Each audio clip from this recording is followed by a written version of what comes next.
What's going on? You guys hear me okay? Yep. Morning, Jesse.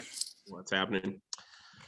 So I think we got through the exclusive right to buy last time we met. We had a week off last week for family reunion, so hopefully that was good for you guys.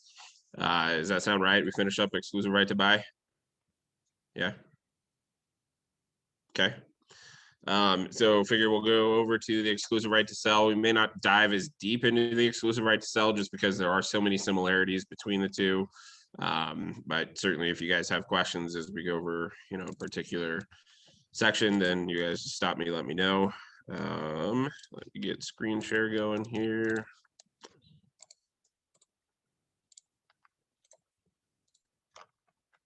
All right, so like I said, a lot of stuff in this contract is the same as the exclusive right to buy. So, and hold on, I'm still letting people in here. So, second. Okay. So all the stuff at the top, it's legally binding contract. If they need to talk to legal and tax counsel, that's fine.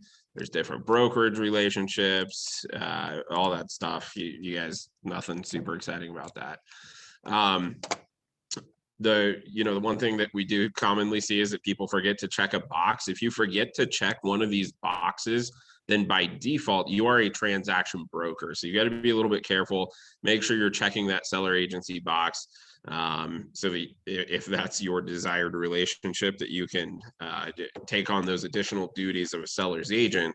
Otherwise, you got to stay in your lane as a transaction broker. So make sure you check one of the box. Even if you want to be a transaction broker, I still recommend checking the transaction brokerage box instead of just letting it default. That way it's clear that, hey, there's no misconception between the parties, that our intent was to, in fact, be to have me treat you as a transaction broker. Okay.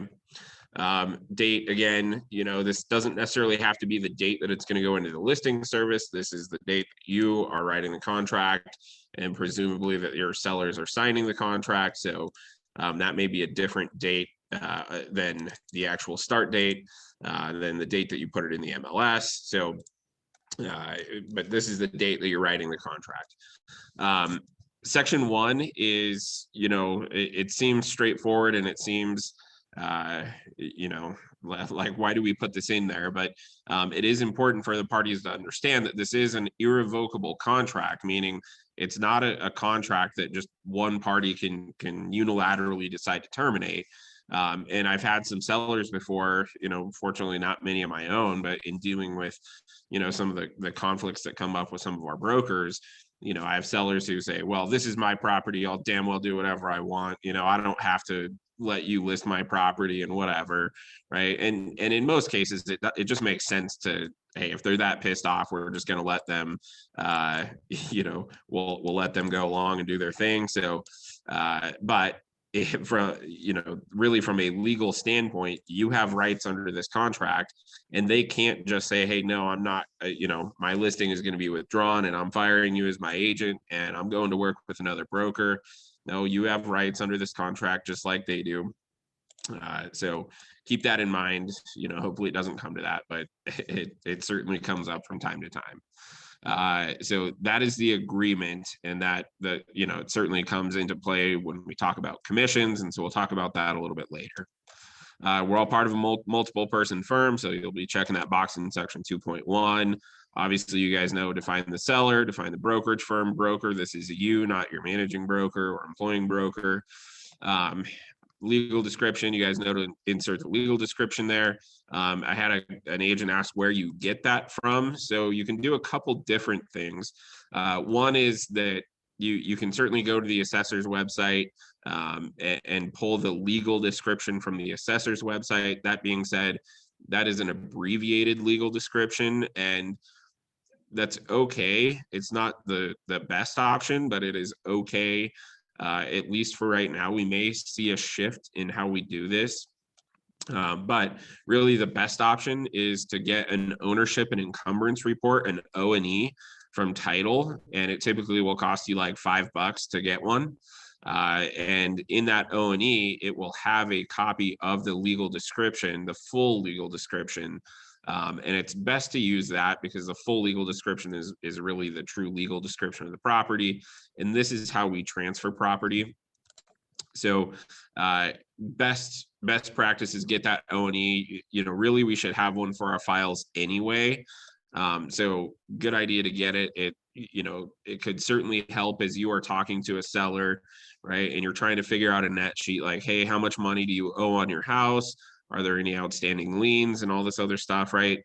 And they may have a first mortgage and then they forgot to tell you, hey, I have a second mortgage as well. Well, that second mortgage should show up on the O&E. And so, it could certainly prevent a situation where, let's say the property's 400,000, they have a first mortgage of, 375 and a second mortgage of 25,000. So they financed 100%. Obviously those numbers don't make sense for conventional loans or stuff like that, but just conceptually, if you understand that, right? And then you try to sell the property for 400,000. Well, by the time you take into account commissions and everything else, like they're bringing money to closing that they may or may not have. So good idea to get an O&E anyway. And then when you have that O&E, it will have that legal description. So good idea to put that full legal description in there, as well as in the listing service, which most brokers, when they're using Iris's contract writing software, it will pull that legal description into the contract. So good idea to have it in the contract to buy and sell as well. Obviously, still a good idea to put the known as street address in there. This is a section that we don't see in the exclusive right to buy. And so what section 3.5 says is, if the box here is checked, then the seller is representing that the property is part of some kind of affordable housing program. Now, most of the properties that you're going to sell are probably not a part of an affordable housing program. And so in most cases, you are not going to be checking that box. So you can just leave that box blank. However, it is a good idea to, review the contract and ask the seller, hey, is this part of affordable housing? I had one recently in Loveland, and it's in a weird little spot where like 80% of the neighborhood is not affordable housing, but then there's this little back section of the neighborhood and it just happens to be designated as affordable housing, and it has these restrictions on it and all this other stuff. And so we actually got under contract on this deal, didn't realize it was in an affordable housing program. And then lo and behold, we work up the net sheet, we're talking to title, everything else, and come to find out there's like a $2,000 penalty if they sell the house to someone who is not suitable to this affordable housing program. And it would have been much more, that penalty would have been much more. But in our case, they had already lived in this particular property for like 18 years, and this affordable housing grant existed for 20 years before dropping off, and every year the amount of that penalty gets reduced. And so if that was a relatively new affordable housing development, that loan or that penalty could have been 20, 15, 16, $17,000. So good idea to review that with your client. Ask them if it is affordable housing to the best of their knowledge, so that you're not stuck with some massive fine, or in some cases there is no fine option. It's just literally like, hey, I'm really sorry, but you can't sell the property to these people. Well, the problem with that is that what happened. Hold on. Oh, I think Darby maybe needs to mute, unless you're talking to me, Darby. So the problem is, if there's no penalty option and you're stuck in an affordable housing program where you just flat out cannot sell to someone unless they meet the requirements. The problem is, if you sign a contract to buy and sell whereby the seller agrees to sell the property to the buyer, and then the seller can't convey title because there's this restriction on it. If the buyer really wanted to pursue the seller for it, they could pursue the seller, for actual damages, right? And so that could get extremely costly. And so good idea to, bring this up. It's something that, again, we just don't think about a lot, but there could be significant consequences if we're not doing our due diligence and we don't realize that the property is part of an affordable housing program. Okay. So Jesse, other than asking them, that's the only way you can verify that? Yeah, I mean, it's tough because I mean, in our case where, the one that I was talking about, even when we got the title documents didn't show that there was this deed restriction. The only way we ended up finding out was that the sellers actually mentioned something to me about it. Like, I don't know, a week prior to closing, we'd gotten our estimated settlement statements and I sent it off to them and they're like, hey, I don't know if we have to pay this or not, but there's some kind of fine if we're selling to someone who doesn't fit the criteria. Do you know about it? And so I had to do a bunch of digging. And it turns out the Loveland Housing Authority, I called them and I'm like, hey, is this a thing? And they were like, I don't think so, but let me do some digging. And so they do some digging and they're like, yeah, apparently we administer this program. I had no clue, so even the Loveland Housing Authority didn't know that this home was part of an affordable housing program until they actually started to dig into it. And then it was like, oh, it is. Yeah, I guess you're going to have to pay us this $2,000 because your buyer doesn't meet the affordable housing requirements for this particular project.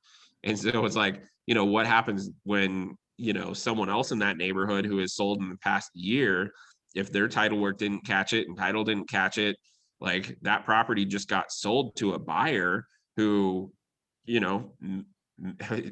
maybe the seller still has a penalty that they're going to have to pay, or maybe it attaches to the property and the buyer has to pay. I don't know. And so that could be that could turn into a title insurance claim where title has to, go fix their mistake, right? So I don't know, but that could get really ugly. So yeah, I mean, in some cases, it's really just ask the seller, hey, do you know if you're part of an affordable housing program? And that's the best that you have to go off of. So well, I wonder where the Loveland Housing Authority, where did they go to find out, yeah, this could be an issue? So well, yeah, and good question. And I don't know, but I sent it to title and title then did another, check through public records, and that's where they actually ended up finding it. They were like, oh yeah, I guess this is a thing. And so fortunately it was for our deal, it was only $2,000, right? And in a crazy hot market where it was over list price, it really didn't matter for my transaction. Like, yeah, it cost my sellers $2,000, but they knew about it and they were prepared for it. It's just up front, I didn't really ask them about it, and it could have been a disaster if it had been, one of those neighborhoods where there is no penalty option, right? It's just you cannot sell to someone unless they meet the requirements. That could have gotten ugly. Sure. So yeah, good question. Any other questions on that piece? Because that's a little bit new. Okay. So 3.6 is where it defines what a sale is, right? And you'll see that, it's capitalized, it's in parentheses. So we're defining a sale, and just like in the exclusive right to buy, it's the voluntary transfer or exchange of any interest in the property, which, most of us would refer to that as closing, or the voluntary creation of the obligation to convey that interest in the property, or including a contract or lease. And so effectively, once we have a fully executed contract, a sale has been consummated, which will certainly come into play as far as commissions go. Most of us are not going to be exercising leases, so we're not going to typically check those boxes. I will just mention there is a difference between leasing and property management. Our office policies effectively prohibit property management unless you have, explicit permission from the employing broker or managing broker. However, leasing is allowed. And so the difference between the two is that leasing is effectively, hey, let me help you find a tenant for your property, right? And once I find a tenant, I'm not going to negotiate the lease, right? I'm not going to continue have an obligation to, sorry, I shouldn't say that. You have to negotiate the lease because that is the real property component, but I'm not going to continue to maintain the property. I'm not going to hold the security deposit. I'm not going to collect rent. I'm not going to do any of those things after that lease is signed, right? And you can still secure a commission based on your ability to lease the property. But just know that, we really shouldn't be managing anyone else's properties. You can manage your own properties. However, the Real Estate Commission has created a new rule as of last year that any property or any, money or property that you are holding for anyone, including your tenants, that would be a security deposit. We're not talking about the monthly rent. We're talking about a security deposit. That security deposit belongs to someone else. That is not your money, even if you are the landlord, right? And so the new rule that came out last year is that even if you are managing your own personal properties, that security deposit, because it belongs to someone else, has to go into a trust account. Okay. So the trust accounts are a little bit tricky. There's not a lot of banks that actually do a true trust account. Some of them will say, oh yeah, we have a trust account, and it's just called like, they will title it a trust account, but it doesn't meet the statutory requirements of being a true trust account. And a true trust account would be one that is like legally protected in the event of, the bank going insolvent or, something like that, where that money is protected 100% before any creditor could get their investment or a mortgage or whatever from a bank that's failing. That security deposit would be 100% protected in that instance. So if you guys are, if you have rental properties of your own and you're holding on to security deposits, money that belongs to other people, just know that those now are required to go into a trust account. Okay. That's relatively new as of last year. If you guys have questions or, try to figure out like what banks do true trust accounting, let me know and I can get you that list. Okay. Let's see, someone chatted in. How about managing Airbnb and VRBO properties? So I can't remember exactly. That's a great question, and I'll actually have to look that one up. I don't know off the top of my head. It's new enough that I can't remember Airbnb and VRBO stuff. But I'll certainly look into that and I'll let you know. I think they are still obligated to be placed into trust accounts, just because it's a pretty broad definition. It's not only the definition is not only applicable to real estate. It's if you're holding money for anyone else for any other reason, right? And so theoretically, maybe you take a deposit from someone on, you have a side business where, you're manufacturing a product, right? And someone pre-orders something and you're going to deliver it to them in 6 months. Well, that money is their money, right? Until you've exchanged that product. And so I would assume that Airbnb and VRBO properties would fall under that same category if it's a deposit. Now, if it's not a deposit, if it's again like a weekly or nightly or monthly type rent, then the rent does not have to go into a security or a trust account. Those would go into like an operating account, just like any other bank account. So, but I will find out for sure for you. And Nicole, I'll get a list out to anyone who wants it. So good question. And honestly, I don't know for sure. So good question. Ooh, we stumped Jesse. Yeah. Good job. Let's see the listing period. So again, this date may be different than that date at the top of the contract up here. This is that date up at the top is the date that you're writing the contract. This is the date on which your listing period truly begins. And so your listing duties begin, the seller's obligations to you begin on this date here. Okay, now in most cases, it just makes sense to have both of them be the same date. However, in some cases, they might say, hey, like, let's do this for a week out. That's okay. There's nothing wrong with that. Theoretically, they could probably turn around and sell it to somebody in that period of time. Would they still be liable for the terms here? Probably not, but you could maybe make an argument. that they would be. Nothing is black and white when it goes to court. And that's the unfortunate thing that, that I've come to find out. And, as black and white as you think something might be in the contract, a judge could always rule otherwise. So just know they probably would not be, obligated to work with you if this date is some date in the future. So I like to make this date the same day that I'm writing the contract, the same date that the people are selling or the sellers are signing the contract, right? We're all just going to begin on the date that we sign. Okay. Now I may need to add a provision into additional provisions that says, hey, we're not going to list your property in the MLS until, a week from today, right? That's perfectly okay to do that.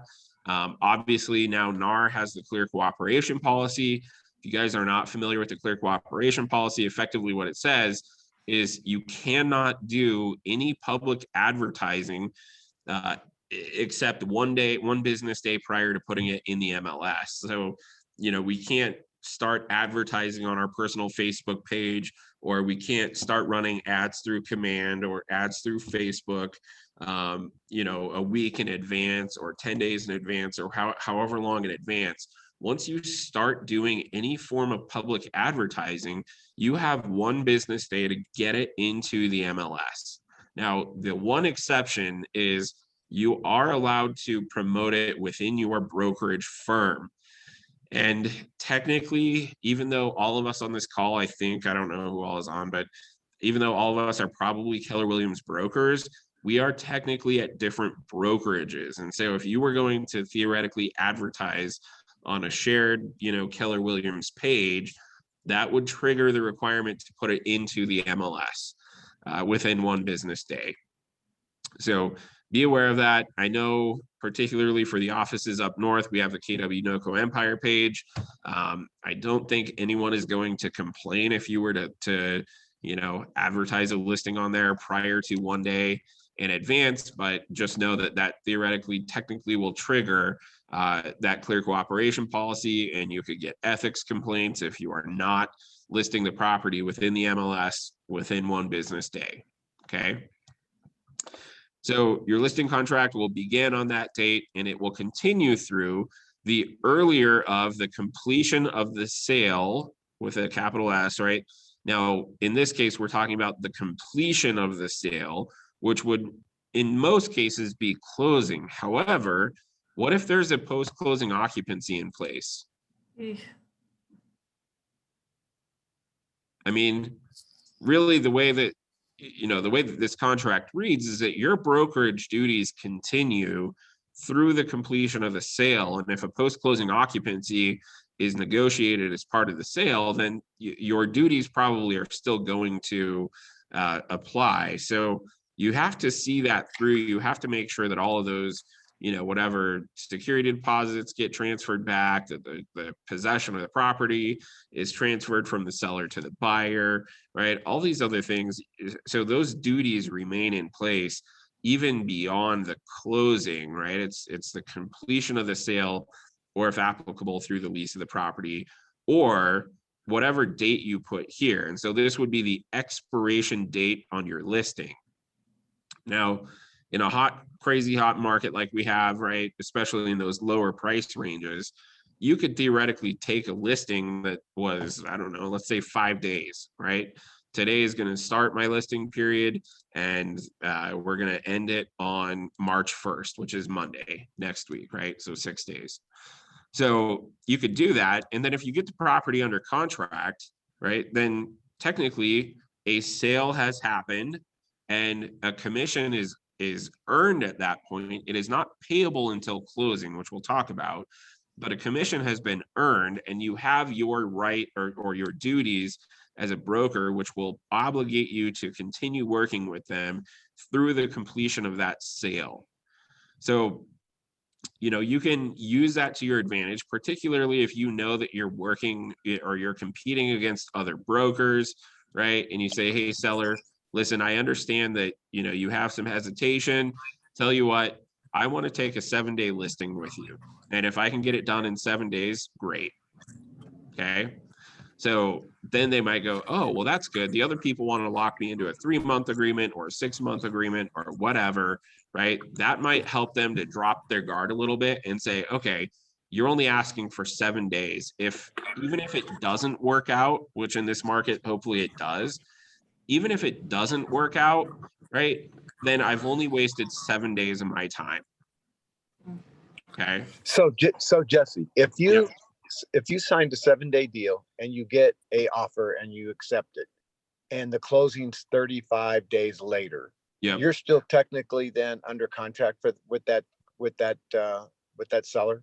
Your duties still continue, right? And the commission is still earned, and assuming it closes, it's still payable. So yeah, Okay. you don't technically need to extend your Okay. exclusive right to sell. Now, certainly the best practice is to extend it, right? Because Okay. then what happens if the deal falls apart or, whatever?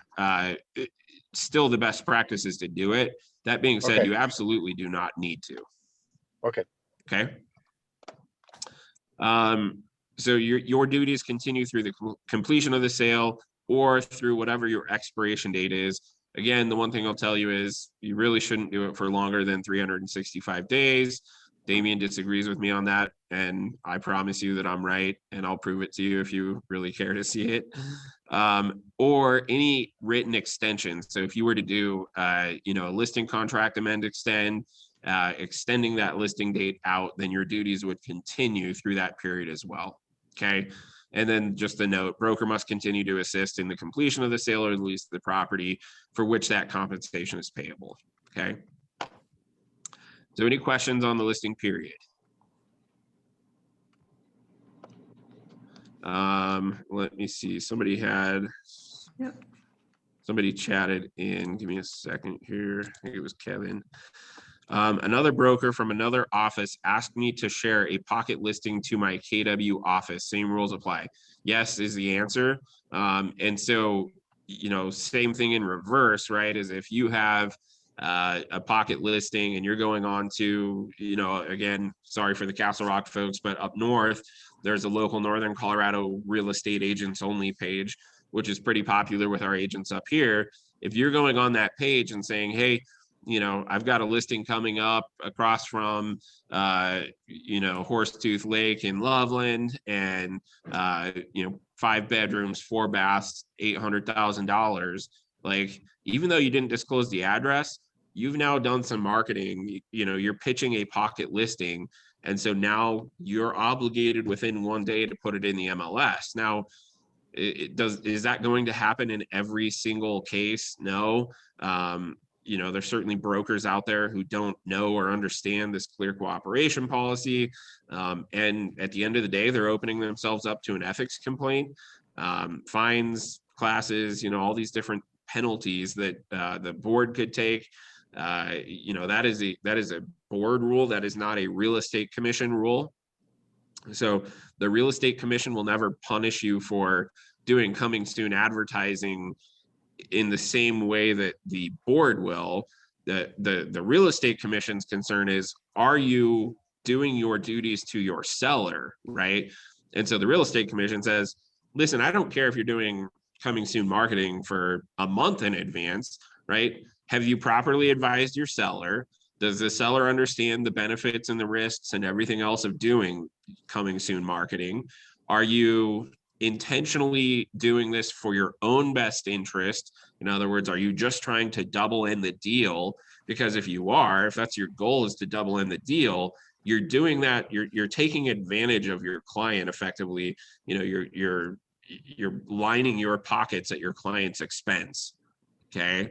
And so if that's what it looks like, it doesn't matter whether it was 1 day or a month or a year in advance, right? The real estate commission will say, hey, you were not keeping your duties to your seller client, and therefore we are going to punish you for violating real estate commission rules, right?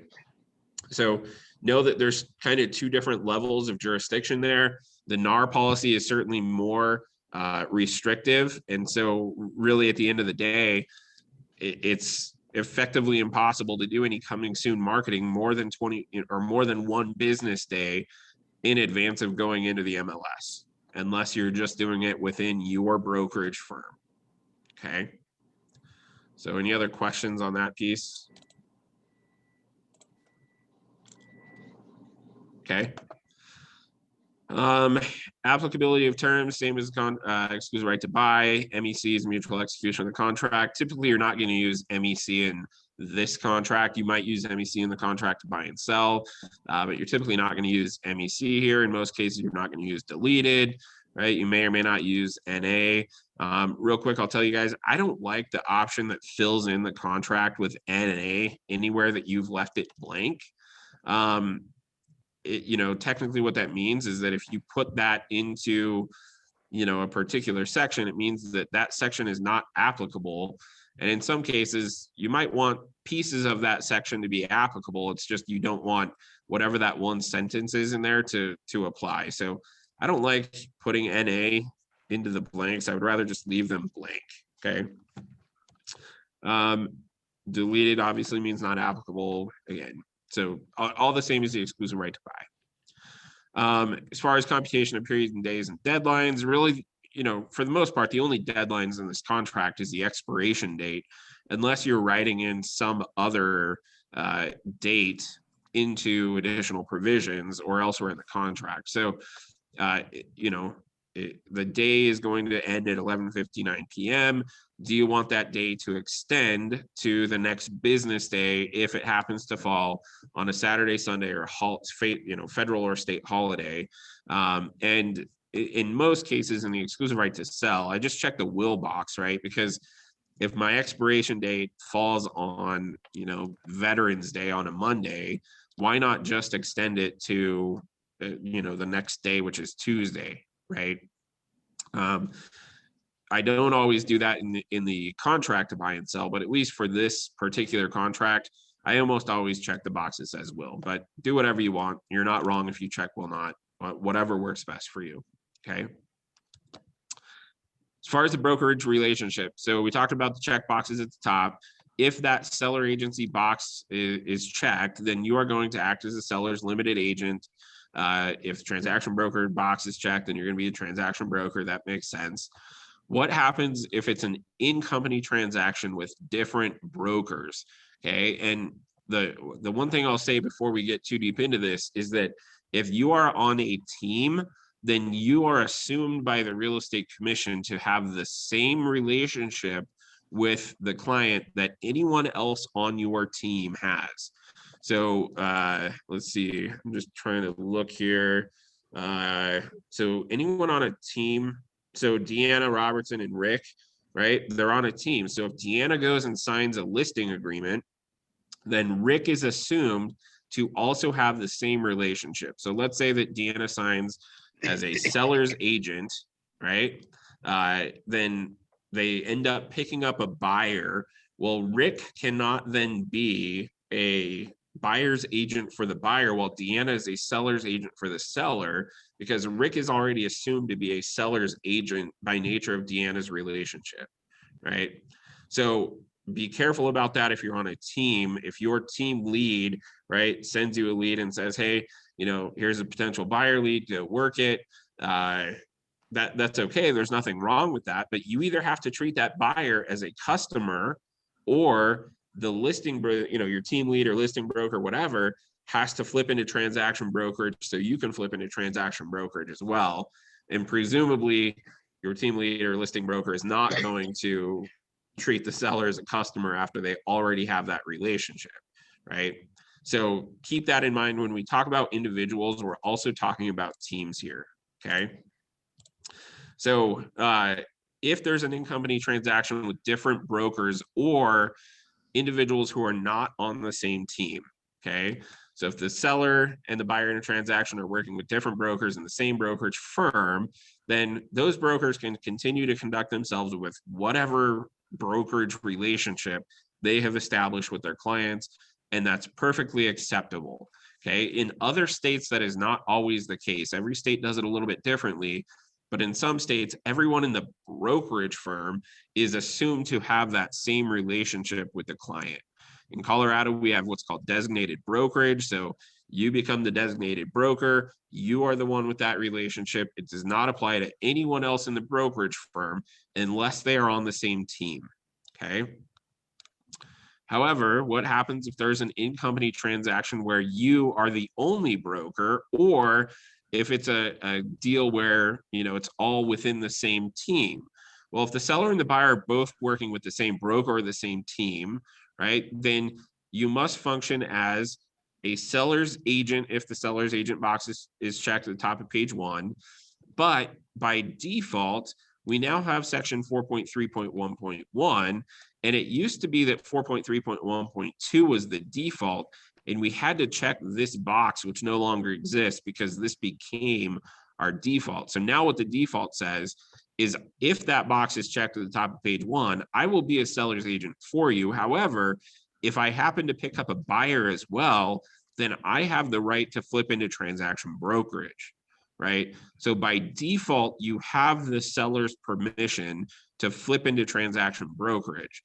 Now, that does not mean that that happens automatically. You still have to do a change of status if you, if you are going to flip into transaction brokerage from seller's agency. So Deanna, you got a question? You can just unmute yourself. You guys don't have to like raise hands or whatever.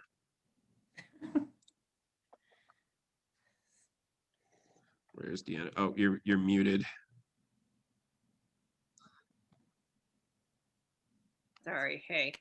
So just again about that advertising bit, because I see it on Iris all the time with the coming soon. And I'm looking at a listing right now, the MLS number I just popped up in a search. It says coming soon on 2/25/2021. Yep. So yeah, good question. And I should have clarified that. That's my fault. So if you put it into the MLS as coming soon, that satisfies the requirement of putting it into the MLS.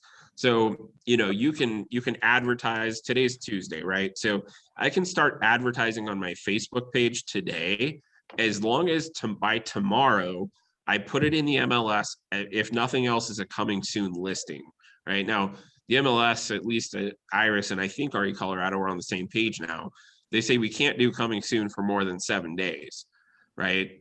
As an MLS status. So it will automatically flip it to an active status after that 7-day period. So yes, putting it into the MLS as a coming soon listing counts as putting it into the MLS. And that's why they created the coming soon status, is to comply with NAR's clear cooperation policy while still giving us an opportunity to do that coming soon. Now, what you need to know is that during that coming soon period, you cannot show the property. You cannot allow showings, whether they are for you, and buyers that you happen to pick up, or any other broker, right? It doesn't matter. You cannot show the property during the coming soon period. And I think there's a lot more liability if you are showing the property during the coming soon period and restricting others. If you let another broker show the property during the coming soon period, I think there's less liability, but there's still liability for sure, because then it's like, well, why not just open it up to all of the brokers who want to see the property if it's ready for showings? And if it's not ready for showings, then why are you showing the property, or why are you letting, a select handful of people show the property, that you are picking, right? So don't allow showings during that coming soon period unless it's ready to go, right? Make sense? Anybody have questions on that piece? Okay.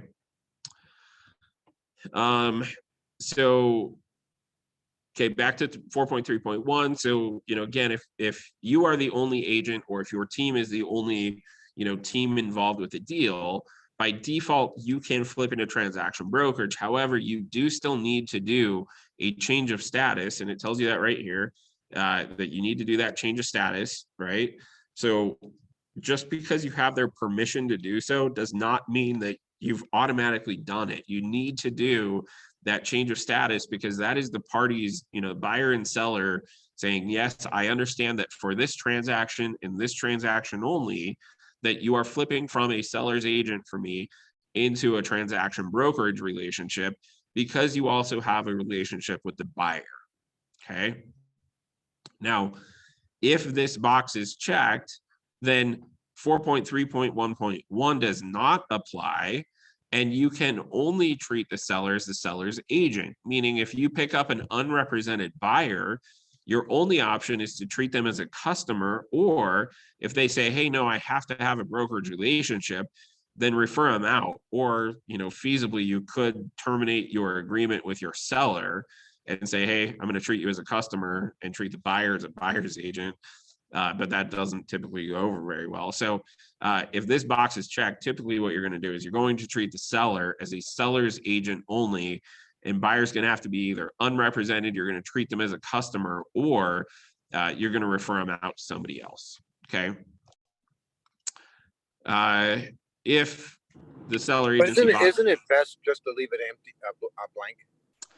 well, it depends, right? So if I'm listing my parents' house, right, then probably I'm only going to be a seller's agent, because really any other buyer who ends up purchasing the property, I'm going to have a bias towards my parents and against that buyer, right? And so in that case, it may make sense to only work as a seller's agent in that transaction. Now, the one potential caveat there is what happens if my parents sell the house to my brother, right, or to my sister. Well, depending on which sibling it is, I may still have a preference towards my parents, right? But theoretically, legally, I could technically treat them both as a transaction broker, which is a little bit weird. And there's some misconceptions about doing that and how that functions. And I'll just tell you real quick, there is a difference between a real estate commission rule and a real estate commission position statement. Okay, and the real estate commission has put out a commission position statement that effectively says, hey, there's certain people that you should only ever treat as in an agency capacity, right? So family member, close friends, past clients. If you're listing multiple properties for the same person, right, you have a large business interest in that person, right? So those people you should only treat as an agent. Okay, but that's a commission position statement, and the commission position statement is issued to try to keep brokers in line with real estate commission rules, right? And so and license law. And so license law says, you could theoretically treat your family as a transaction broker if you could restrain yourself to truly stay in your lane as a transaction broker while working with your parents on the deal, right? And treating an unknown third party equally as your parents, which it's just hard to justify that you might be able to do that. And so the real estate commission certainly frowns on it. That being said, if you're representing family on both sides, I think that's a much easier argument to make, right? So you're not going to get popped from a real estate commission rule perspective unless you run afoul of rules or license law or something like that. So just know and understand that is a commission position statement. So there may be some circumstances where it makes sense to check that box that says I'm only going to be your seller's agent, where you're working with, family, close friends, past clients, whatever. In that case, it's actually best to check this box. However, in many situations, I'm just going to leave it blank, because if I happen to bring an unrepresented buyer, then I'll flip into transaction brokerage and I'll work with both. So is it best? There's no best, right? It just what fits your particular situation. Does that make sense? Any questions? Okay. If the transaction brokerage box at the top is checked as opposed to the agency box, then you're just going to treat them as a transaction broker in the transaction regardless. If you do that, you cannot take on those additional duties in Section 6, which we'll get to, which are, those additional duties of a seller's agent, which are really the duties that most of us think of when we talk about, brokerage functions, right? which is kind of weird because really most of the brokerage functions come in section 5, right, under our uniform duties. But if you ask someone what they're looking for in an agent or a broker, most people jump to right here. This is what they want, right? Promoting best interest of the seller, seeking price and terms that are acceptable to the seller, counseling them as to any material benefits or risks of the transaction. Like, that's what most people want, but most of our duties come from being from our uniform duties, which we have as transaction brokers. Okay. So as far as those duties are concerned, these are our uniform duties that we have, whether we are a transaction broker or a seller's agent, doesn't matter. Section 5 lists those duties. Most of those duties fall under the umbrella of exercising reasonable skill and care for the seller. And so, performing the terms of any written or oral agreement. So if you didn't hear 2 weeks ago when we had class, if you didn't hear the squirrel story, ask Harry for the recording, he can get that to you. But bottom line is, don't make oral agreements with your clients if you don't intend to uphold them, because you could theoretically, receive a real estate commission complaint for failing to perform the terms of an oral agreement. Now, may be very difficult to prove that there was an oral agreement that exists, right? But we do have a duty to perform the terms of any written or oral agreement. We have to present all offers to and from the seller in a timely manner, regardless of whether the property is subject to a contract for sale. So, I could see this getting kind of sticky right now where, every property especially in the lower price ranges, right, is receiving multiple offers. And so, you tell someone, hey, we'll take offers on Sunday, through 5 p.m. on Sunday, right? And you're sitting there with your sellers on Sunday, you sign the offer, you tell the buyer's agent who, beat out all of the other offers, you notify them, hey, congratulations, we're under contract. And then somebody sends you an offer on Sunday at 8 p.m. And it's like, hey, sorry, man, you missed the cutoff. Well, it doesn't matter. You still have to present that offer regardless of when you said you were going to cut off the offer period. You still have to present that offer. So don't just turn it away. Don't just tell them, hey, you got to go away, right? And the other piece where this gets a little bit sticky is you're double ending a deal, right? You've got the seller, you've got the buyer, and then lo and behold, somebody submits an offer that's better than your offer, and they want to go into a backup position, right? And you're like, well, hey, I don't want to lose my first position buyer, and I don't want to put them at risk by taking this as a backup offer and giving the seller some leverage against my first position buyer who I'm representing, right? I don't want to do that, because then there's a chance that, my deal may fall apart. And even though I may still work with the seller, now I got to go try to put the buyer back under contract because seller decided, seller said, hey, buyer, I have some leverage against you. No, I'm not going to do any repairs.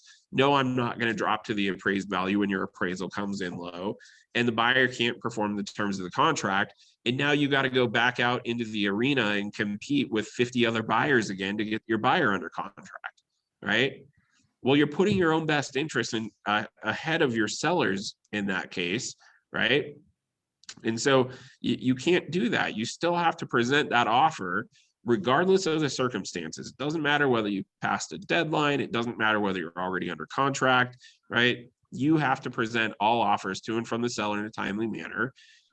You also have to keep the seller fully informed regarding the transaction. And I'll jump back up here. But what that means is that if somebody calls you and says, hey, like my buyer would love to make an offer on your property, right? Maybe you're under contract for $500,000 and someone says, hey, my buyer would love to make an offer on the property for $520,000. What do you think?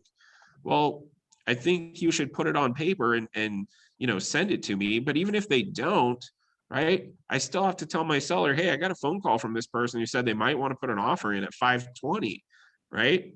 And then if the seller says, great, go get it, let's secure him as a backup and have some leverage against my first position buyer, you still have to go pursue that. Doesn't mean that you can force them to write that contract.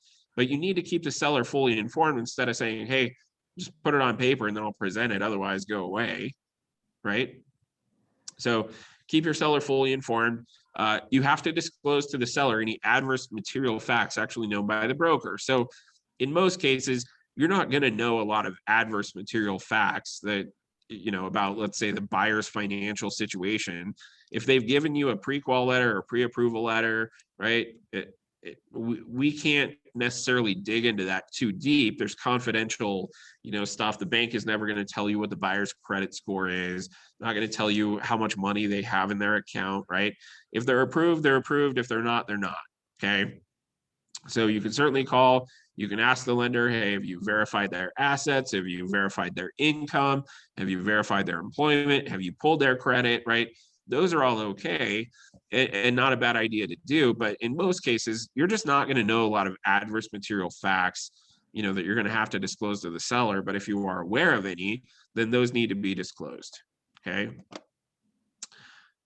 You have to advise the seller regarding the transaction. So again, the misconception is, oh, I'm only a transaction broker, so I can't advise the seller.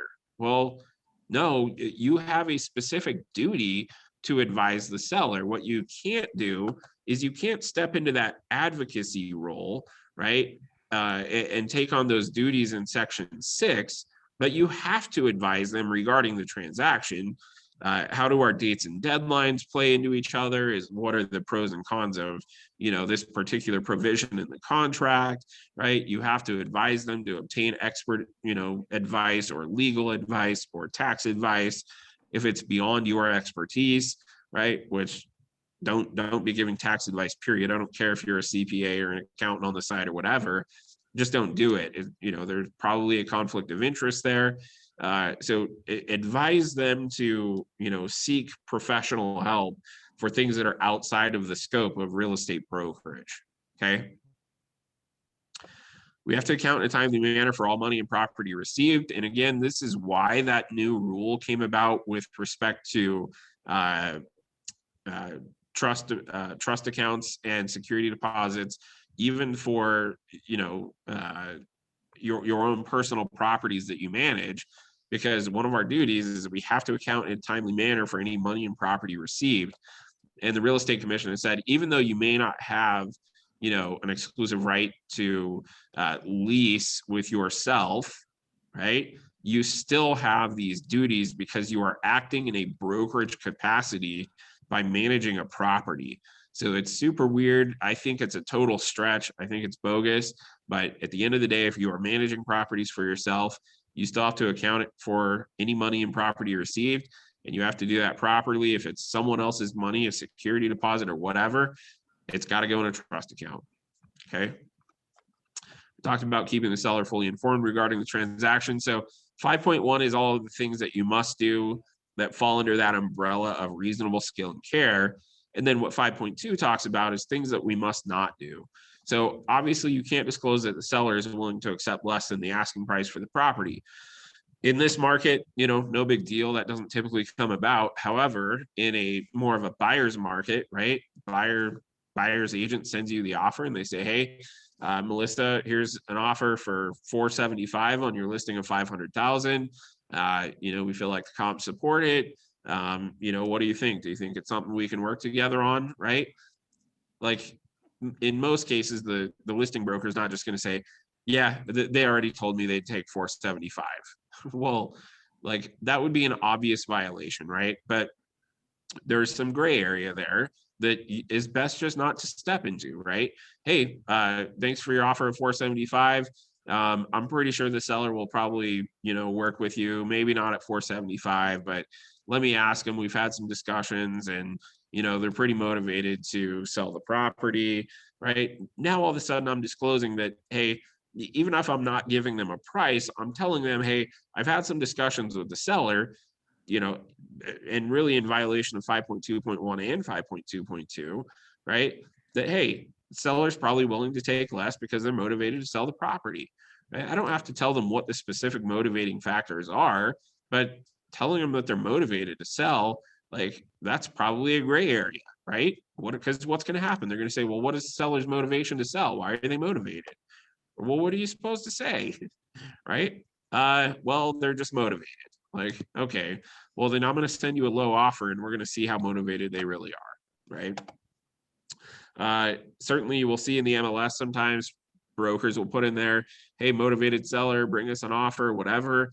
I would get it in writing in your listing contract if you're going to say that the seller is motivated. Because the last thing you want is the seller to say, hey, all of the offers that we got were way lower than what we expected.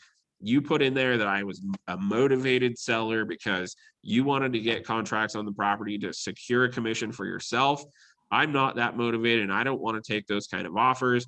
Now I've just wasted, 6 months of my time with you or whatever, right? So just get it in writing. Doesn't mean, if you get it in writing, then how could they come back and turn against you after the fact for disclosing that? You can disclose whatever you want as long as the seller is willing to allow you to do it, right? If the seller is willing to allow you to disclose that they're willing to take less for the property, get it in writing, right? Typically, we just do that on a contract and say, here's your counter. We'll take less than our $500,000 offer price. Here's your offer for $485,000, right? But if you want to put something in the MLS, go for it. Just get it in writing, okay? We can't disclose that the seller will agree to financing terms other than what's offered. That's not really a huge deal, although there are some cases where, the seller says, hey, we realize that the property is not in the best condition. We would really prefer to work with either a cash buyer or conventional. So let's market it that way at first. However, if we don't get any offers, then maybe we would look at FHA or VA. And maybe we would consider doing some repairs to the property if that was required. Okay, well, if that's the case, then just market it as cash or conventional and that's it, right? And then when the FHA agent says, hey, well, are you guys willing to take an FHA offer? Like, I don't know, send me the offer. I have to present it regardless, but I can't speak to whether or not the seller would actually accept that. I don't know, okay? So not very often that comes up, but it could be a thing. And then you must not disclose any material information about the seller unless that disclosure would be required by law, or failure to disclose that info would constitute fraud or dishonest dealing, right? So again, in most cases, you're just not going to disclose anything about the seller unless it would be required by law to do so. 5.2.5, you cannot disclose any facts or suspicions regarding circumstances that could psychologically impact or stigmatize the property. So what are the stigmatization property or stigmatizations that are listed out in the law? Do you guys know?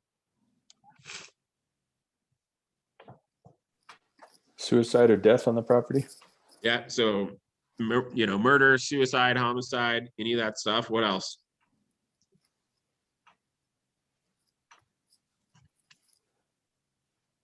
That the property is haunted? Yeah, so Yeah. haunted. What else? There's one other big one. Meth. Drug abuse or, Meth has to Yeah. be disclosed. Okay, I now, mean, just like if it, like Wait. people were, I mean, I don't know what, growing marijuana in the house or something. yeah, so good point. And let me come back to that, Charlton. So the other one that's specifically spelled out in the law is if the seller or the occupant has AIDS or HIV. Okay, you cannot disclose that. That cannot be something that's disclosed, again, unless the seller gives you permission to do so. So let's talk about the drug stuff. So obviously, meth has to be disclosed unless it's been cleaned to state standards. Now, even the caveat there with meth in particular is the law is very clear that the seller does not have to disclose. However, there is no carve out for the broker that protects the broker from not disclosing meth if the property's been clean. And so our brokerage firm's policy is that if the seller is not willing to disclose that it was formerly used as a meth lab or, manufactured, processed, smoked, cooked, whatever, right? Even if they've got that certificate, They have to let you as the broker disclose it, or we need to not take that listing. Because we are not offered the same protection as brokers that the sellers are.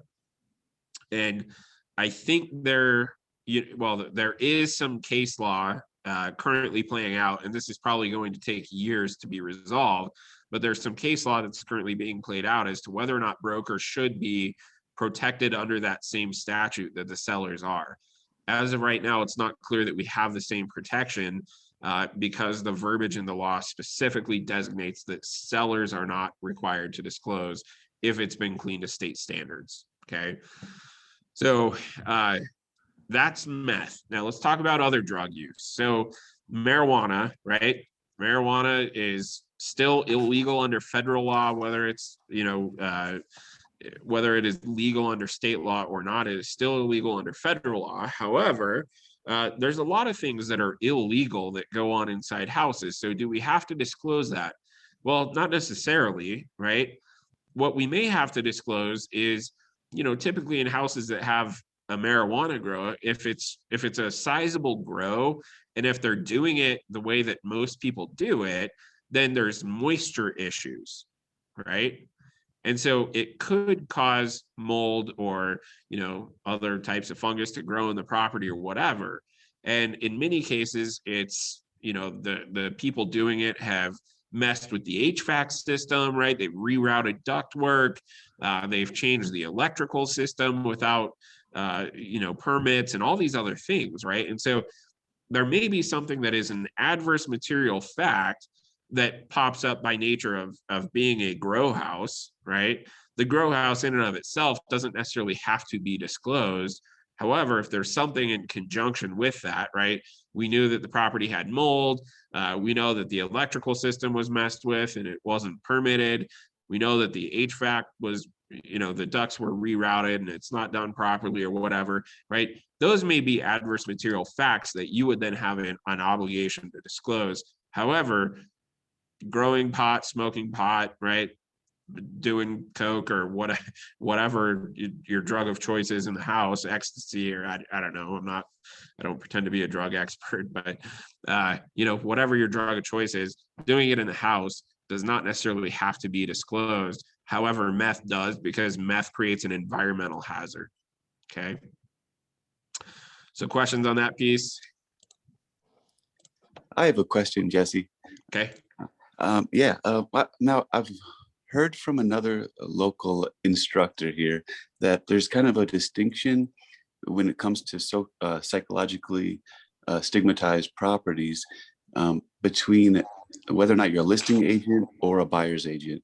So for instance, if there was a murder or a suicide in a home, the listing agent could not disclose that unless they have permission. Correct. Whereas a buyer's agent looking at that home, if the agent was aware of that, they could inform their client of that information without any permission. That is correct. And if you look at the exclusive right to buy under this section 5.2, you'll notice that that is the one duty that is missing that exists within the exclusive right to sell. So that is correct. If you are the buyer's agent, you are allowed to disclose. Now, you do not have an obligation to go investigate, right? If they say, hey, Jeffrey, do you know if there's ever been a murder or a suicide here? You are not obligated to go investigate, that stuff yourself. And if you tell them like, hey, I don't know, even if you do know, right, that's where it gets tricky of like, hey, your buyer's asking you about this and you happen to know, like, then what do you do? Well, geez, I mean, I think you just got to tell them, right? If you happen to know, and that's an important factor in their decision, like saying, I don't know, geez, I mean, you're working against your client in that capacity, right? But would you have some protection under the law if you said, I don't know? You probably would, right? But this is exactly what I was talking about, right? There is no black and white when it goes to a judge, like regardless of how plainly it's stated, but it's not plainly stated. What should you do as a buyer's broker if your client asks you if a property is haunted or if there's been a murder or suicide or whatever, right? But it doesn't tell us in our contract what that would look like. So I don't know. I guess most attorneys would say, which party am I representing? And that will form the basis of my opinion, which is kind of crap, but that's what attorneys do, right? So yeah, interesting question. Like, what would I do? I would probably disclose it if I was the buyer's agent and I knew about it and my buyers asked about it. That being said, if they don't ask about it, I probably wouldn't say anything. But again, you do have the ability to, you certainly have the ability to disclose that as a buyer's broker, where you do not as a listing broker, unless you have seller's permission. Okay. Gotcha, thanks. Yep, you bet. Let's see. So continuing duties as far as section 5 goes. So 5.3 just says that the seller consents to you disclosing that confidential information to your supervising broker or whoever is designated as a supervising broker for that transaction, so that you can be properly supervised, right? And that as when you do that, as you disclose that information, that supervising broker or designated broker cannot then further disclose that information, or they can't use it to the detriment of the seller. And so, this is a little bit weird, like if particularly for the brokers at the Loveland office, right, where I am the employing broker in Loveland, if we ever had a deal together, then what would have to happen is that I would have to designate someone else to be your designated supervising broker for that transaction, right? And I get all these crazy agents who are like, oh, I never want to do a deal with you. And it's not bad, guys. I don't know, like, have I done deals with anyone on this call before? I don't think I have, but I got one under contract with the Fort Collins office right now. Great transaction. There's nothing to be scared of, right? So, but disagree. We try, whatever. Well, okay. Oh my gosh, here we go. Oh man, I'm not even going to talk about the dirt with Brandy. That was your fault. That was not my fault. I don't think so. So Brandy was not at Keller Williams when this transaction happened, and I absolutely took advantage of her. So I wouldn't do that anymore, though, Brandy. So just don't leave me. We'll talk later, Brandy. Oh man, I'm open to in questions, trouble. guys. Yeah, I wish you weren't on the call today, Brandy. I'm just kidding. That was a unique set of circumstances. So. It was a lesson learned, and my You advice. took advantage of a new agent. writing. I just can't even imagine. That's it. Just, I don't know what to say. I don't know, Brandy. You want to talk about it? If you want to, it's really not that big of a deal, but. So, all right. So what happened was Brandy was at another brokerage firm, and she was the listing broker on a property. I had some clients that made an offer on the property. And in the meantime, we had not heard back from, or we didn't have a fully executed contract. Brandy, you should tell the story. You probably remember it better than I do. Well, when I'm recalling it, my sellers, the acceptance deadline was faster than my sellers could get to signing it because of their work schedule. So Jesse, I had the conversation and then we verbally agreed to extend it. Now, verbally agreed and written are two totally different things. Just get everything in writing. So we signed maybe an hour after the acceptance deadline, and it was on, I think, it was something over the weekend, because Monday I haven't heard from anybody and I'm sending messages like, yay, congratulations, we're under contract, woohoo, I'm excited to work with you. And like crickets, like nothing. And finally, I think it was Tuesday that I got a lesson learned saying, well, because the acceptance deadline had passed by the time you signed it, my clients got under contract with another property. So sorry, peace out, deuces. You're not under. That was exactly what happened. There was another house that popped up that my clients were like, whoa, put the brakes on this one. Let's go see this other property. And in the meantime, they liked that property more. So we put it under contract because Brandy didn't hit her deadline. So lesson learned. I didn't do anything underhanded. That was your fault, Brandy. Just get everything in writing, guys. Wait a minute. Didn't she just say she had a verbal agreement from you? Well, I have to perform the terms of any oral or written agreement with my client. I have no obligation to perform oral agreements with Brandy. All right. So Exactly. It was truly a lesson learned, guys.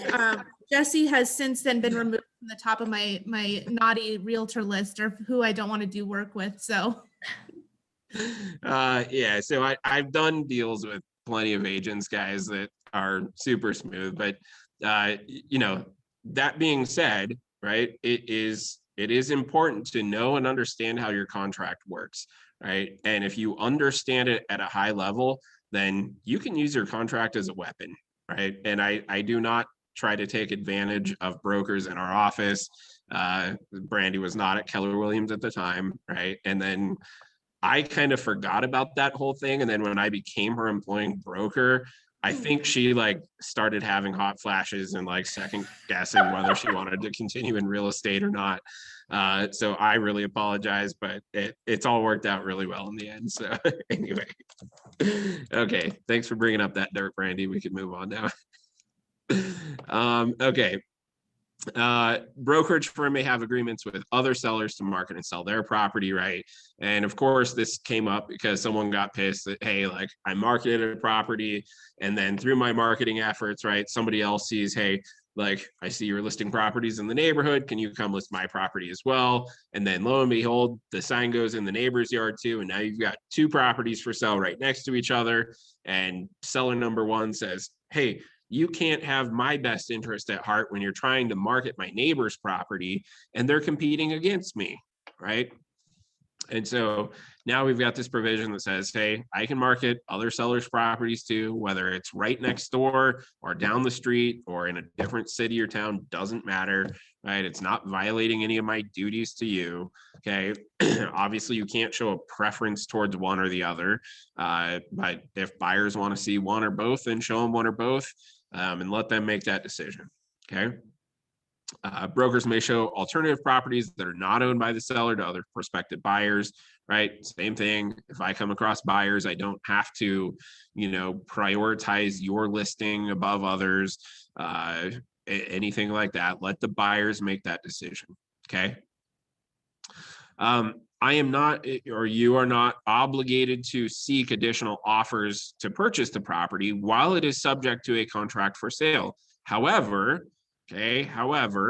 if somebody approaches you and starts to, go down that road of, hey, I might have a buyer who might be interested. There is actually a lawsuit in the state of Colorado where, a broker was found to be in violation of his duties because he did not go out and seek that offer, even though it was already under contract, right? Someone said, hey, broker, I've got a buyer who's interested. This is approximately what they'd be willing to offer. Do you think that would work? And he basically just said, hey, listen, we're under contract right now. I'll tell you if something falls through, right? And never went back and talked to his seller about that. Well, then they found out after the fact, the seller found out after the fact, they're at some cocktail party or whatever.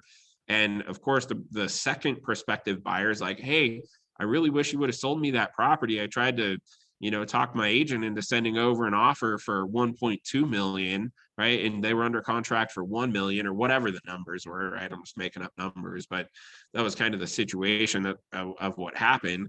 And the seller's like, what? I didn't hear about this, right? And so then they press their broker and it's like, did someone try to submit this offer that was significantly better than the one that we had and you didn't go pursue it? And then broker's like, well, yeah, we were already under contract. I didn't have an obligation to seek additional offers to purchase while the property was under contract, right? It's like, well, if it's falling into your lap, you have to go secure it, right? You can't just turn them away. So know that, and I'll try to round up the lawsuit name so you guys can look it up if you have a boring life So like Jesse, I do. it sounds like the word in there is seek.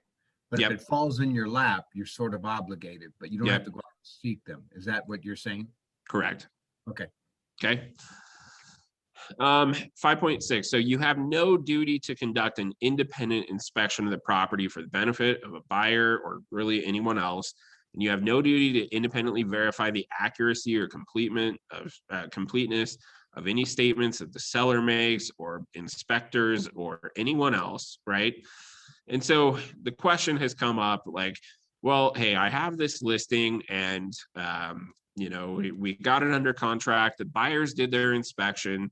The inspector said that we should have a structural engineer come out and look at the structural integrity of the property, right? Because in the inspector's eyes, there's something wrong. Well, first of all, I don't have a duty to verify the accuracy of that statement. However, is that a potential adverse material fact that I should disclose?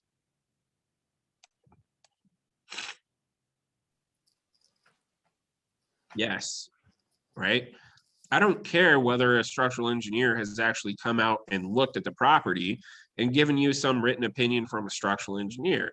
If the inspector calls it out as a potential issue, then it should be disclosed to, you know, let's say deal number one falls apart because buyers spooked about structural issues, right? Then should you disclose that to future prospective buyers?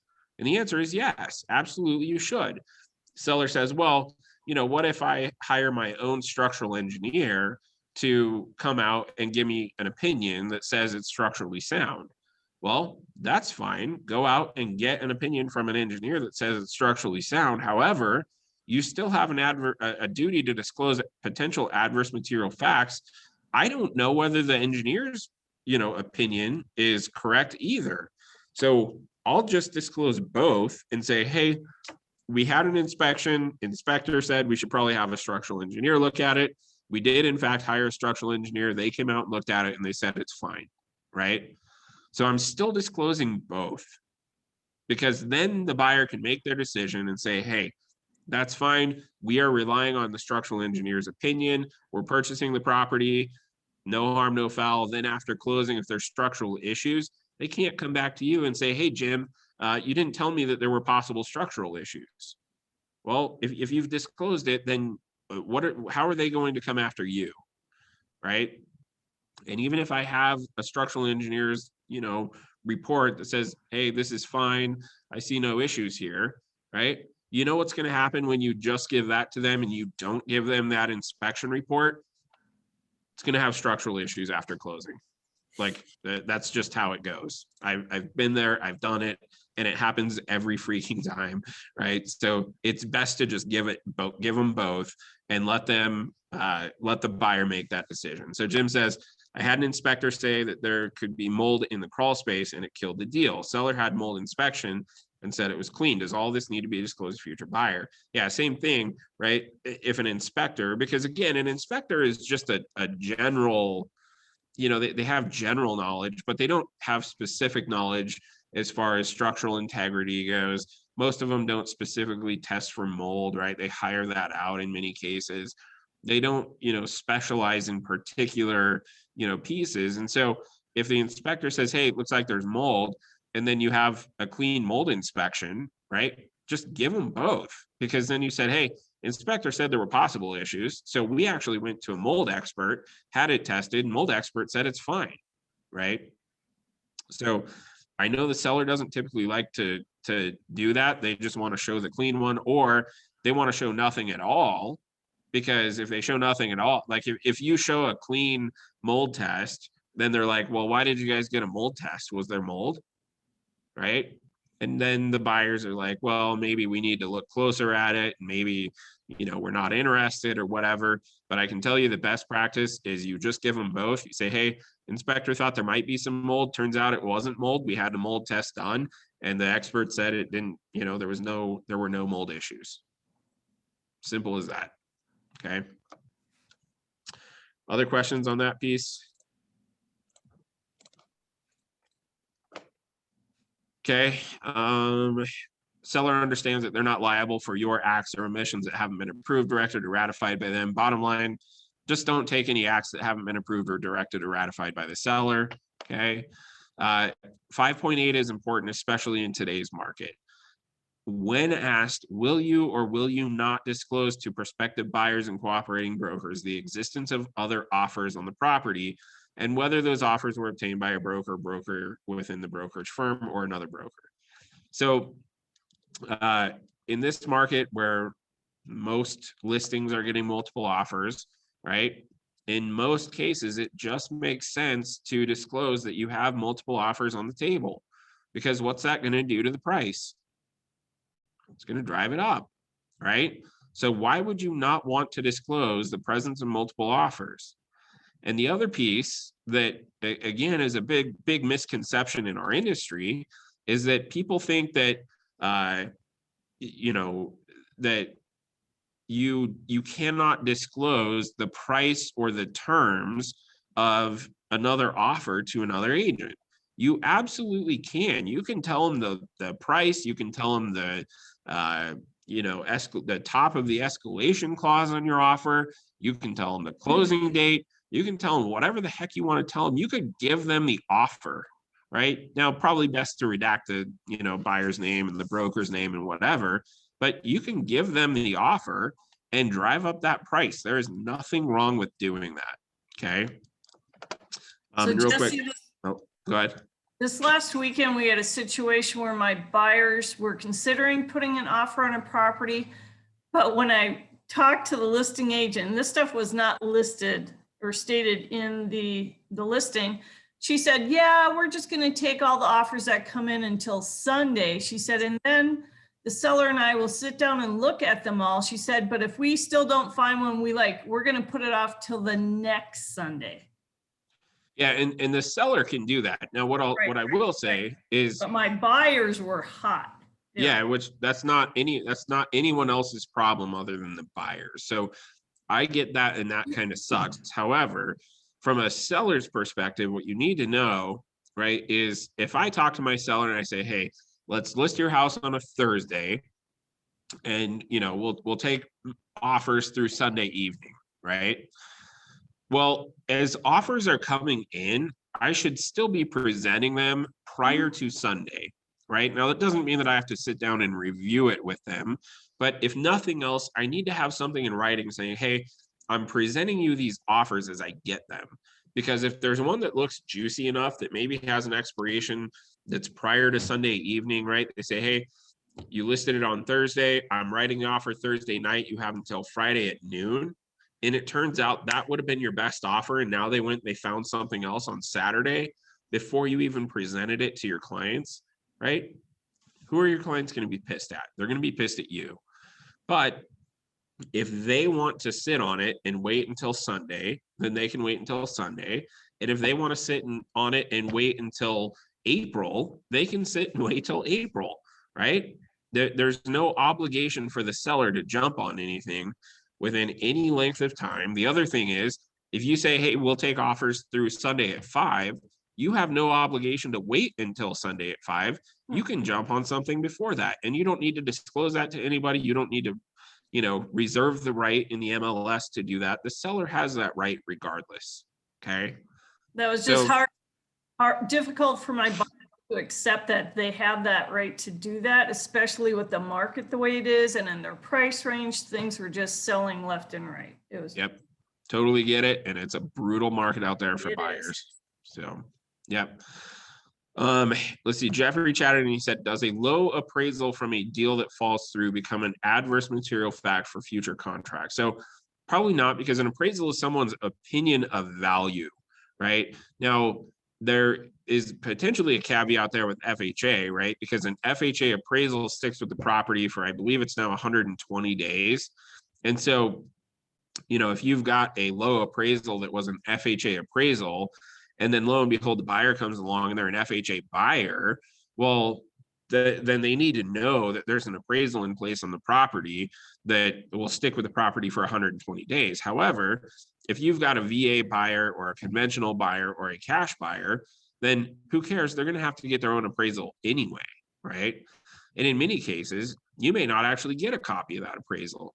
Buyer may send over a notice to terminate based on appraisal, and they have two options if they do that. One is attach a lender letter that says, yes, I verify that the appraisal came in short, right? Or send over the appraisal. Well, if they just send over a letter that says, hey, your appraisal's short, I don't have an appraisal anyway. I may not even have the price if the lender doesn't disclose that. And so, you know, and if you're a conventional buyer or a VA buyer or a USDA buyer or whatever, then you don't, you're going to have to get your own appraisal anyway. And I can almost guarantee that you go send 10 appraisers out to one property to appraise it, you're probably going to get 10 different values, right? Now, maybe not if they have a contract in front of them, because a lot of them will just magically hit the contract price, which is always amazing to me, right? But if they don't have a contract, you send 10 appraisers out, you're going to get 10 different values. So no, good question. No, a low appraisal is not necessarily an adverse material fact. However, be careful with those FHA ones because they do stick with the property.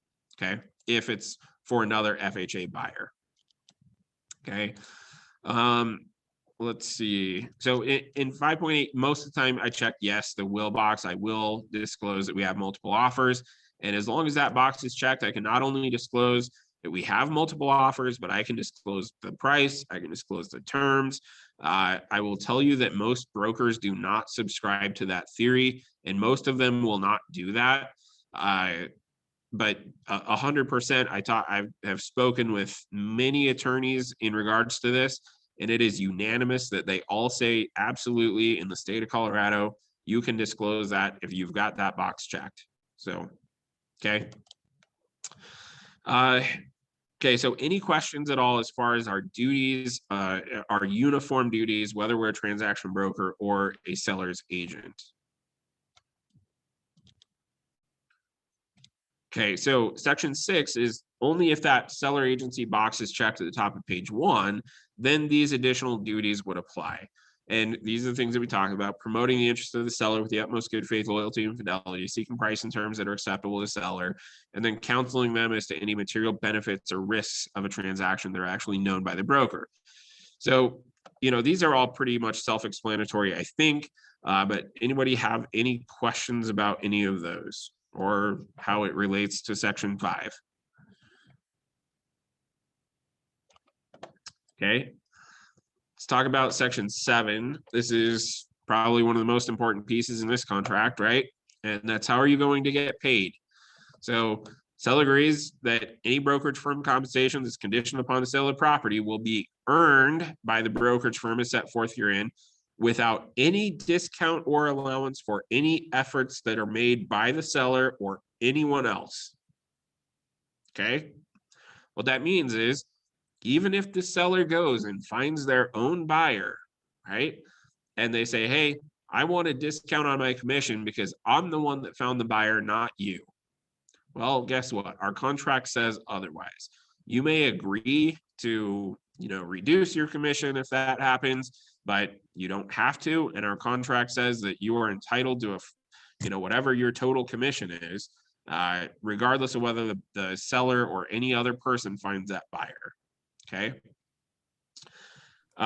Jesse, just to be clear, because I've had this question asked before. So in 7.1.1, you put in 3%, right? Well, and not in this contract in most cases. So hold your thought. Let's cover this real quick. Now that this. Okay. So 7.1 says, in consideration of the services to be performed by the broker, the seller agrees to pay the brokerage firm as follows.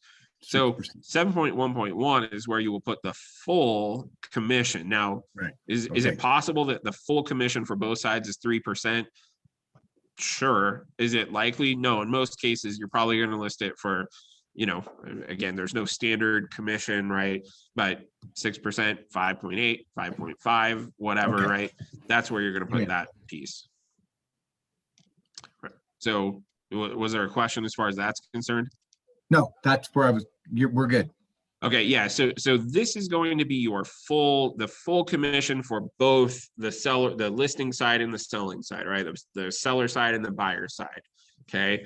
You'll put that in 7.1.1. In most cases, you're going to put it as a percentage. It's also possible that you could do it as, let's say, a flat fee, or you could say, hey, like it'll be 2.8% plus a flat fee of $10,000, right? If you're going to do it that way, then you could put it here, right? So 7.1.1, that these either blank number 1 or blank number 2 is where you're going to put the total commission for both sides. So for the ease of for the ease of numbers, let's say that your total commission was going to be 5.8%. Okay. And so you're going to put 5.8% right here. And then you're going to come down here and you say, okay, let's offer buyer's agents or transaction brokers 2.8%. So you're going to keep 3% as the listing broker, and you're going to offer 2.8 to a buyer's agent or a transaction broker. So what that would look like is you would have 5.8% right here, and then you would have 2.8% here, 2.8% here, and you would check both of those boxes, right? There is nowhere in this contract where you put the 3% that you are retaining. You have to do a little bit of simple math, right? And take, you know, this minus whichever one of these, and that's your commission as the listing broker. Okay. So many people get tripped up and confused by that. If you were going to do 6% with 3% on both sides, right? 6% here, 3% to either a buyer's agent or a transaction broker who brings the buyer, right? So, and then make sure that you check both of those boxes.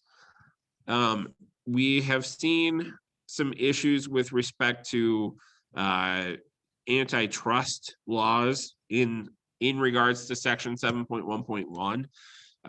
If you are going to offer a buyer's agent, let's say 2.8%, what should you offer a transaction broker?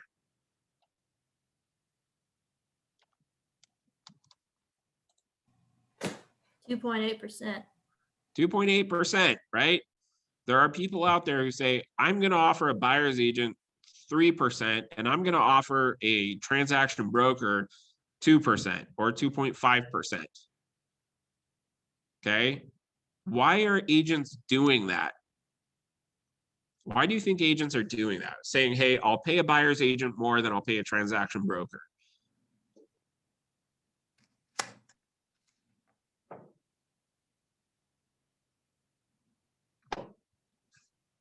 The reason they're doing it is they see these new, brokerage firms or these new models coming in, and they're saying, hey, these new models are saying, hey, we will pay a $2,500 co-op fee to the buyer's agent, right? And in the meantime, we're going to only charge you a flat fee of $2,500 on the listing side as well. But we're going to be transaction brokers, right? And so they have a little bit less liability as a transaction broker. And so brokers are seeing this and they're going, hey, I don't like that model because they're only paying me $2,500.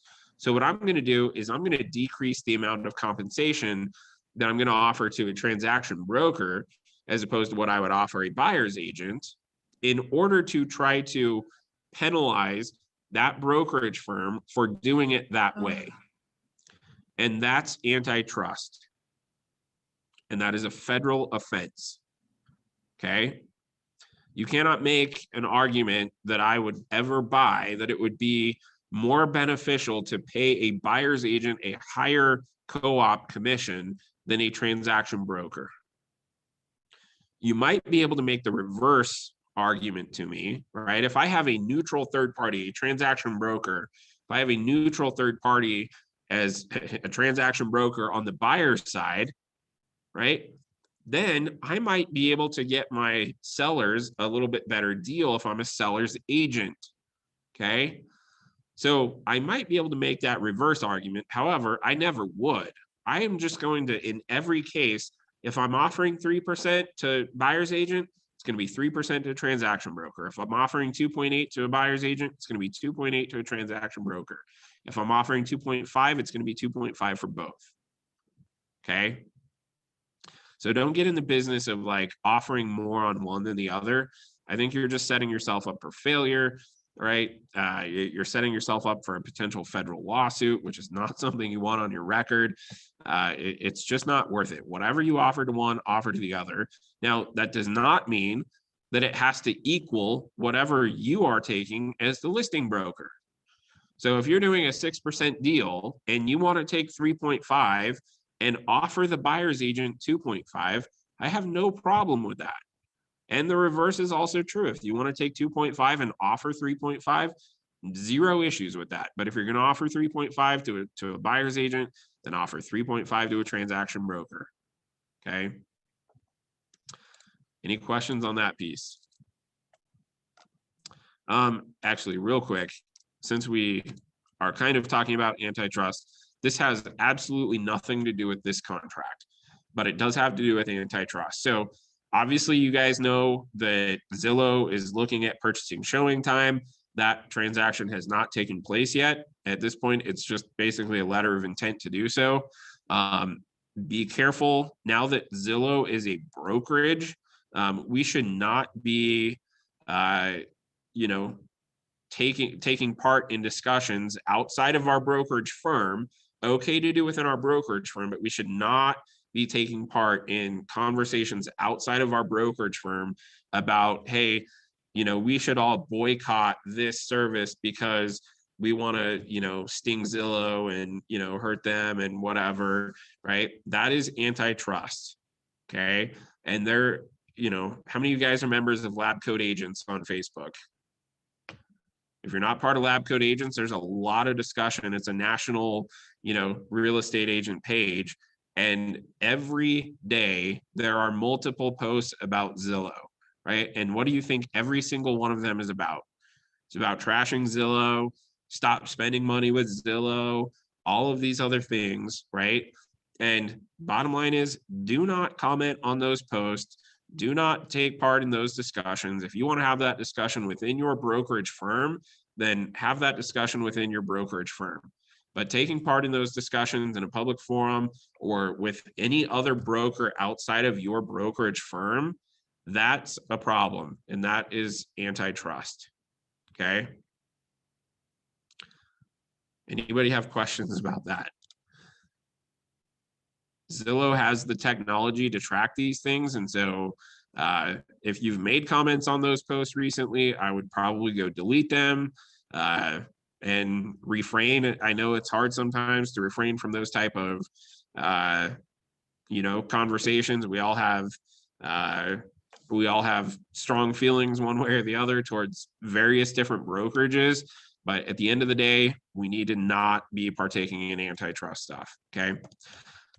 Real quick, Behan, since I went on like two different soapboxes there, you said, what if it's a buyer's market? Would you still check that box?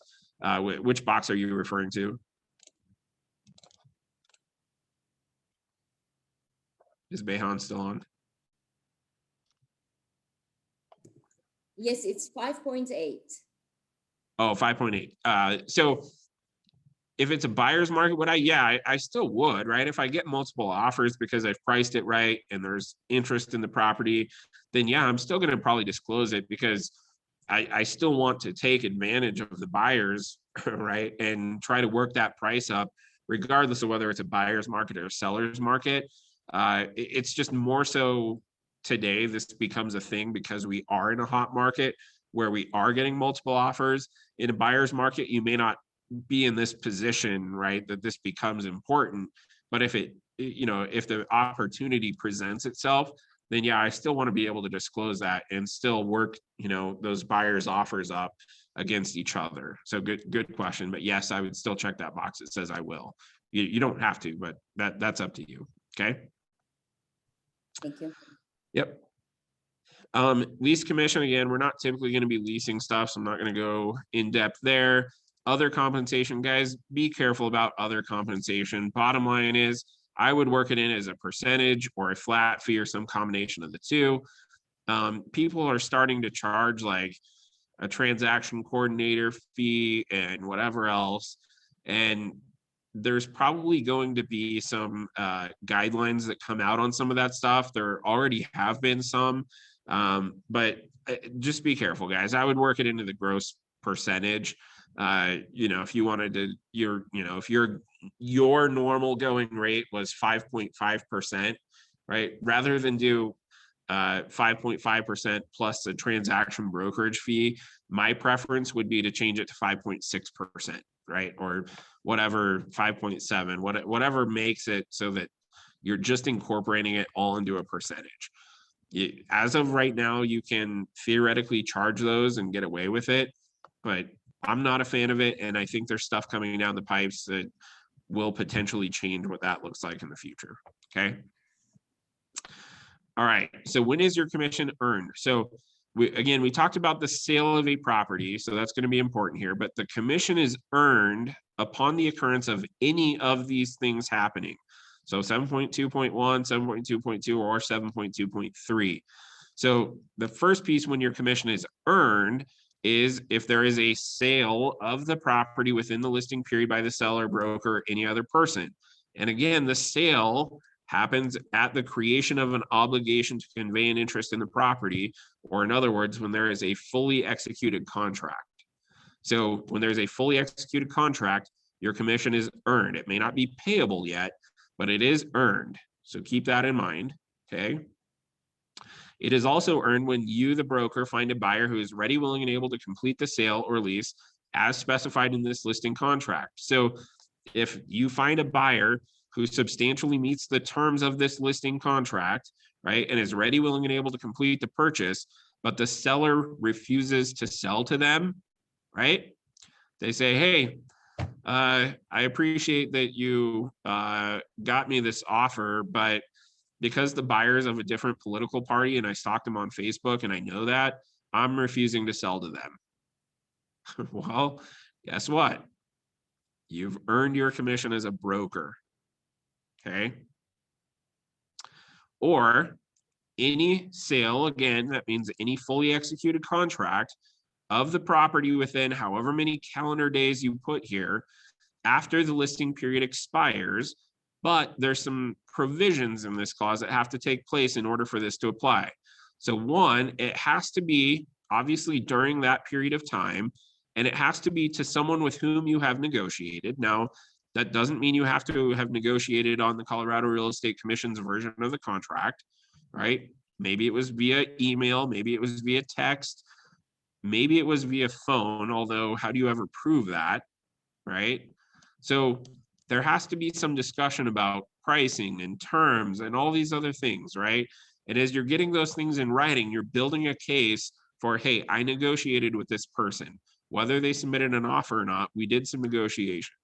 So it has to be to someone with whom you've negotiated within that time frame, and it has to be someone whose name was submitted in writing by you, the broker, to the seller during the listing period, not after it expires, okay? So the only way the holdover clause will ever apply to your deal is if there's a contract within however many days you've put here to someone with whom you've negotiated and you submitted their name in writing to your client before your listing expired. Okay, that is the only time it would ever apply. And then there's this extra provision that says, however, the commission will or will not be owed to the brokerage firm if it's earned by another licensed brokerage acting pursuant to another exclusive agreement. Okay. So you can check either box there, but if you check the box that says it will not be owed to you if it's earned by another broker, then it doesn't matter whether it's someone with whom you've negotiated, you had submitted their name in writing, they put a contract on the property within this period of time.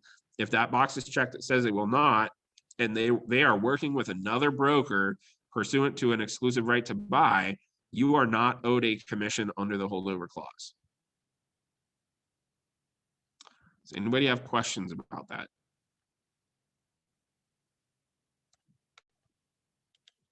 Okay. 7.3 talks about when is your commission payable. This is when it was earned, right? But it's not necessarily payable at the time that the property goes under contract. It's not necessarily payable at the very moment that you find that ready, willing, and able buyer. And it's not necessarily payable, right, as soon as as soon as the seller signs a contract during your holdover period. Okay. When is it applicable and payable? Well, the commission obligation applies to a sale made during the listing period or any extension of that original or extended term. It is payable at the time of the closing of the sale, or, right, and that makes sense that it would be payable at closing, or if there is no closing due to the refusal or the neglect of the seller, then it's on the contracted date of closing as contemplated by 7.2.1, right? And so effectively what that's saying is if you find a ready, willing, and able buyer and the seller refuses to accept that particular person's contract, then it is payable on the contracted date of closing, which you really don't have a contract date of closing, but as it would have been contemplated in your contract, right? Or upon the fulfillment of 7.2.3, right? Then if they were to do that, if they were to accept another offer during that listing period, and it met all of those provisions and it applied to you, right?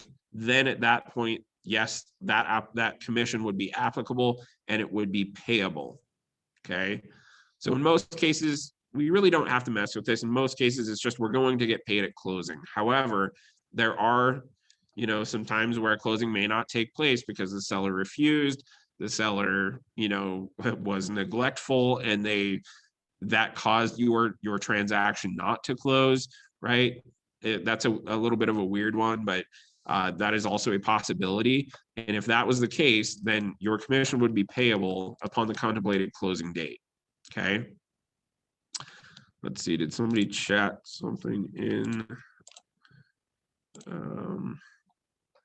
Do we need to check a box in 7.2.3? So good question. So if you do not check one of these boxes, then there's a built-in provision down here that says if that box is not checked, then the seller will not owe the commission to the brokerage firm, but that's specific to this last provision, right? Whether they are working with another licensed real estate broker to do the sale. Now, a lot of people ask, well, why would you ever check the box that says will not, right? And if you think about the holdover clause, why was the holdover clause invented? Well, it was invented to, let's just use stupid numbers, right? Property's listed at $100,000.